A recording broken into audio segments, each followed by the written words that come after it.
pessoal, tudo bem? Eu sou Ana Carolina Praça, psicóloga, e hoje vim falar um pouco sobre o processo do desfraude. Vou falar algumas dicas sobre o desfraude. E a primeira delas é que antes da gente pensar em iniciar o desfraude, a gente tem que avaliar se a criança está pronta para isso. O desfraude, quem manda, no tempo que isso vai acontecer, é a própria criança, não é o adulto, não é nem os pais, os cuidadores, nem a escola. Então, é importante que esses adultos envolvidos estejam bem atentos para ver se a criança está dando sinais de que está pronta para o desfraude. Que sinais são esses, Primeiro ponto, ela fica com a fralda limpa durante o dia, num dia normal, trocou a fralda e foi para a creche, por exemplo. Qual é a constância, a frequência que ela faz xixi ou cocô na fralda? Ou ela consegue ficar já longos períodos com a fralda limpa? Esse é um ponto. O outro ponto, a criança já senta no vaso? Mesmo que ela não faça nada no vaso, ela consegue sentar no vaso? Que muitas crianças têm medo de sentar no vaso. Então não adianta desfraldar se a criança tem esse medo, Outro ponto, quando a criança ainda não consegue ficar com a fralda limpa 100%, ela fica com a fralda suja e isso incomoda ela? Ou ela nem sente, é indiferente? Outro ponto para observar, a criança dá sinais físicos, verbais, comportamentais, de que está com vontade de fazer o xixi ou o cocô. Às vezes a criança não verbaliza, mas já tem todo um ritual, Ela vai para um cantinho, agacha e aí faz o cocô, Ela dá algum sinal que te faça ver que ela está com vontade?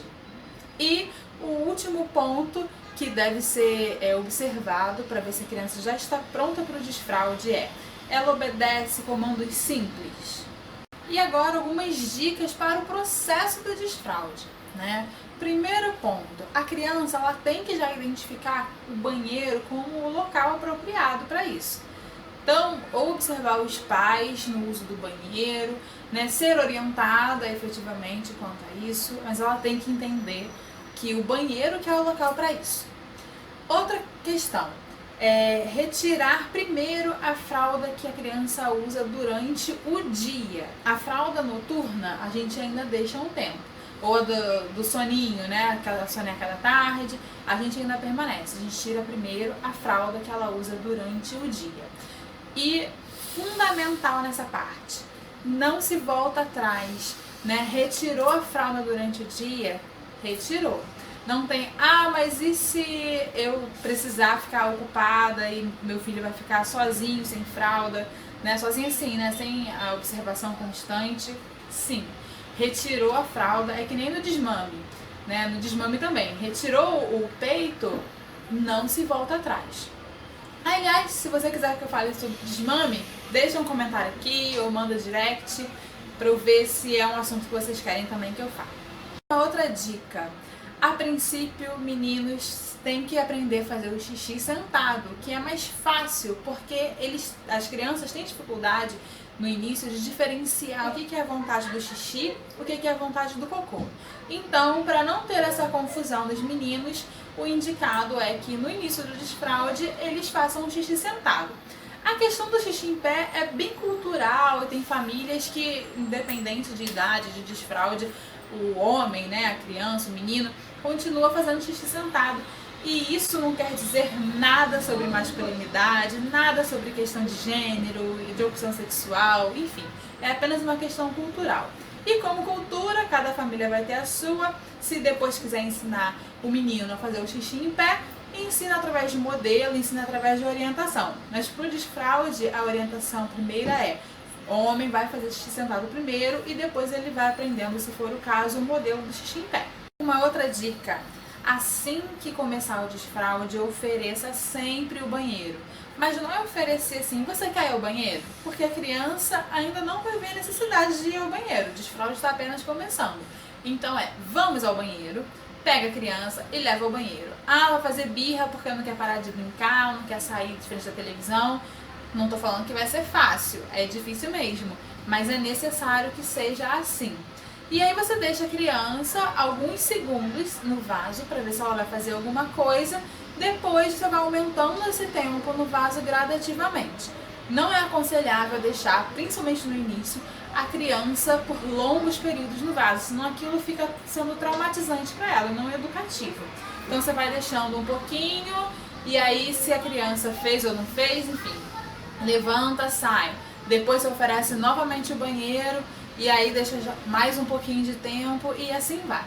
O aconselhável é oferecer o banheiro a cada 15, 20 minutos nesse início e ir observando a rotina.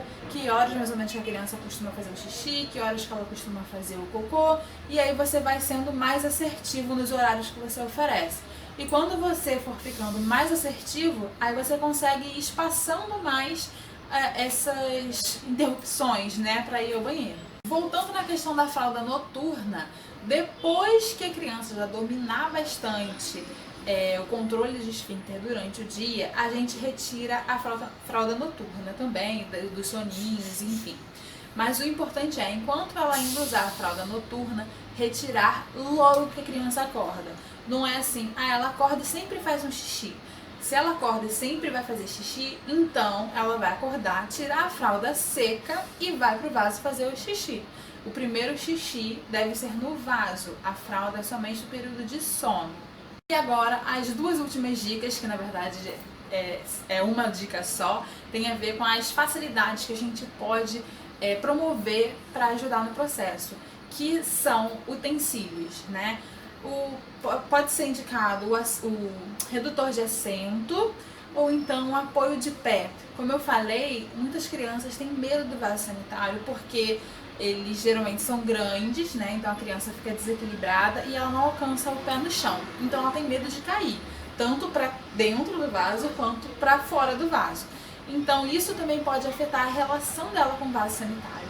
Com o redutor de assento ou com o apoio no pé, ela se sente mais segura e confortável de ficar ali sentada. Então isso pode ser uma dica valiosa.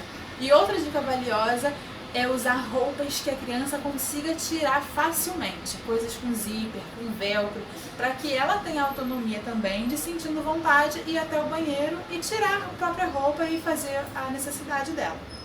Por hoje é isso.